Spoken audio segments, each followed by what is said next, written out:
It's day 7 in the criminal case against John Diddy Combs. Let's take a look at what happened inside the courtroom.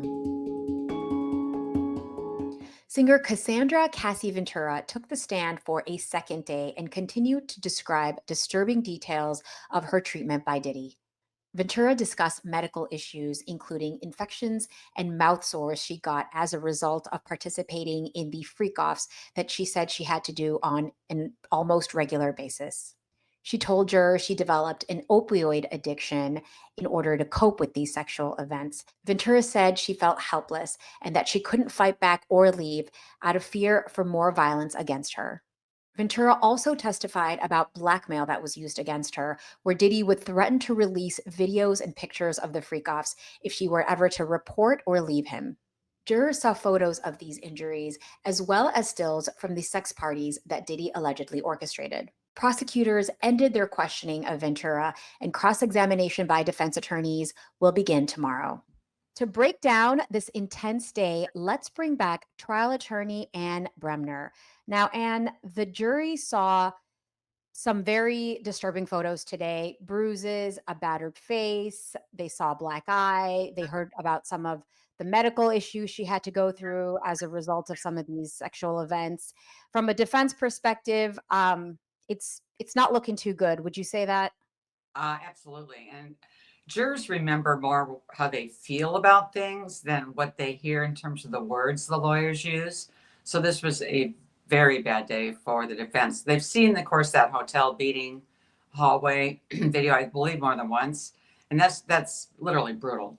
And then to see, the actual images that comport with what Cassie Ventura talked about, and others have, and we'll talk about the visuals. I mean, visuals are they're going to stay with the jurors, and I think the defense had a bad day. I don't know how. All they're going to say is basically, if we haven't seen the visuals, obviously, but does she look like she's participating? Does it look like it's physical abuse? Does it look like the way she's described things? Is she credible given what we're seeing in these depictions? So that's something the defense can try to take a look at in front of the jury.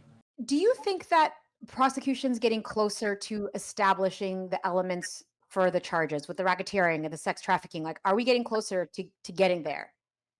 Yeah, I think they're about there simply because the enterprise that he had when you look at the whole RICO charge in particular, I mean, he's a lot like R. Kelly. I mean, R. Kelly's label, his business, his enterprises, that's how he was convicted because a lot of acts were committed, under that umbrella, if you want.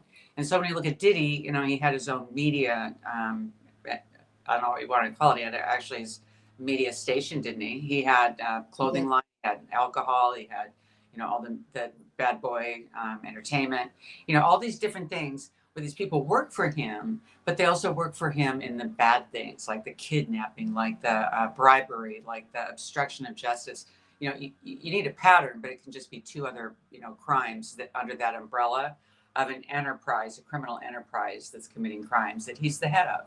So far, it seems through, at least to me, through Cassie, they've done a really good job of establishing that that was the case. Remember, she named names of other people in the organization that were furthering his interests, his criminal interests. And so that was a good way to set everything forth early. It's primacy recency. And the first part of the trial is going to be important in terms of the jurors' memories and what really strikes them from the get go.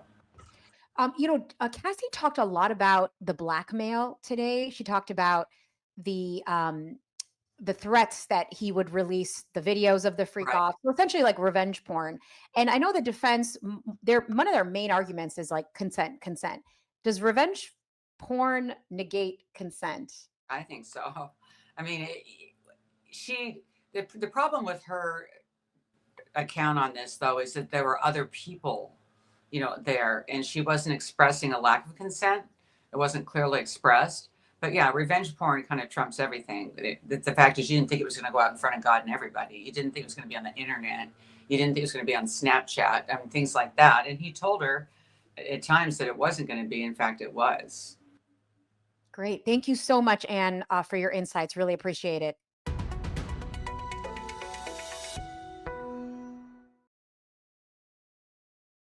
Thank you for watching. Subscribe below and download our NewsNation app right now on your phone, and you will get fact-based, unbiased news for all Americans.